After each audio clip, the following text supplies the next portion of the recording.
မိညာလွတ်တော်မှာဖြစ်ပါတယ်။နောက်ကျွန်တော်တို့ရဲ့ခေါင်းနေသားဖြစ်ပါတယ်။ကျွန်တော်ခေါင်းကရှေ့ကိုတည့်ကြည့်နေထားဆိုတော့ဒါမှတဲ့ငယ်ငယ်လေးမော်နေဖြစ်ပါတယ်။နောက်ကျွန်တော်မျိုးလုံးမိတ်လိုက်တဲ့အခါမှာဖိတ်ထားတဲ့အကျေကမျိုးလုံးကမနောဆွေရည်ညွှန်နေတယ်ရင်ဘက်အရေးပြည့်တဲ့နေရာတွေကိုအာရုံပြုကြည့်ထားဖို့ဖြစ်ပါတယ်။ဆိုတော့တရားထုတ်တဲ့အခါမှာခန္ဓာကိုယ်ကတောင်းတော်ကြီးဖြစ်နေလို့အစဉ်ပြေပြီး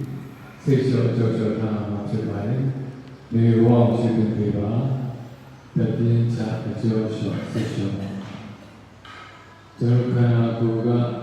ပခုံးကအကျော်ကြီးညနာမျက်ခုံးကအကျော်ကြီးကအစားအားလုံးပြေရောက်လို့လိုပါတယ်။နောက်တစ်ခါဒီဘဝရှိတဲ့ပြေပါတပြင်းချအကျော်လျှော့စိတ်လျှော့ဆိုစေဒီလေစိတ်ရှိတဲ့စိတ်ထားမျိုးတရားရှိမှတ်ကြမှာဖြစ်ပါတယ်။ကျွန်တော်တို့ရဲ့အရှိခံအာရုံမှာနာသီဝဒီလေးထိဝင်သွားတဲ့တော့ထိထွက်သွားတဲ့တော့ပြီးရုံမြတ်လက်ပြီးပြီးလို့ဖြစ်ပါတယ်။ကြီးစွာသောတတိထားပါ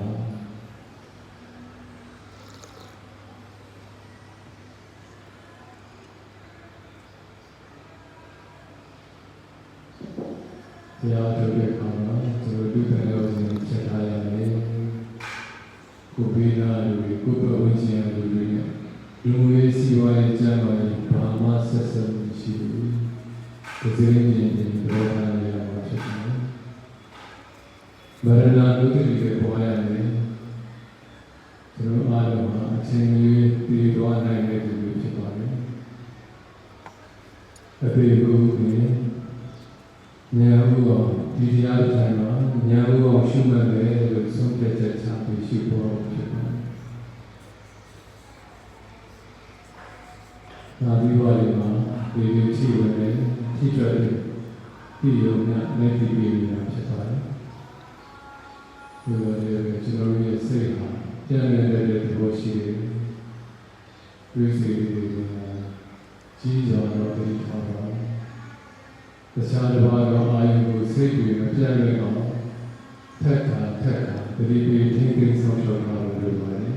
။ကြီးစွာသောဝိရိယဆက်ပါတ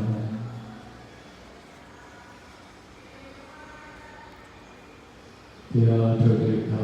အတိပတိသုံးပါးနဲ့ပြရမယ်။အတ္တအတိပတိတစ်ပါးကျွန်တော်အားလုံးလောကီသစ္စာတွေမှာကိုယ်ကိုယ်အတော်ဆုံးလို့ယူဆတယ်ပဲဒီတရားအ